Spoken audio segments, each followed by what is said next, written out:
ইংল্যান্ডের একটি মসজিদে আগুন লাগানোর ঘটনায় জড়িত সন্দেহে এক ব্যক্তিকে আটক করেছে পুলিশ। সাফক পুলিশ জানিয়েছে, গত ৩১ জানুয়ারি তারা ২৩ বছর বয়স্ক এক ব্যক্তিকে আটক করেছে প্রায় ৫ বছর আগে একটি মসজিদে আগুন লাগানোর ঘটনায় জড়িত সন্দেহে।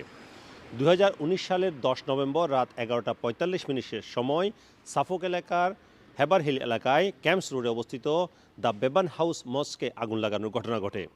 ওই সময় দুষ্কৃতিকারীরা জানালা ভেঙে ভিতরে প্রবেশ করে এবং মসজিদে থাকা পবিত্র কোরআন শরীফ সহ বইপত্র এবং প্রেয়ার ম্যাটে আগুন লাগিয়ে দেয়।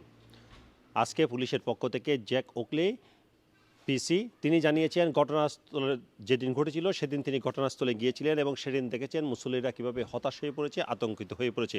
তবে তিনি আশ্বস্ত করেছেন পুলিশ এখনও এই বিষয়ে তদন্ত করছে এবং সে কারণেই এক ব্যক্তিকে গ্রেপ্তার করা সম্ভব হয়েছে। তবে পুলিশ ধারণা করছে এখানে আরও অনেকে জড়িত আছেন এবং কারো কাছে কোনো তথ্য থাকলে পুলিশকে জানানোর অনুরোধ জানানো হয়েছে। Sarwar Hossain, top news, London.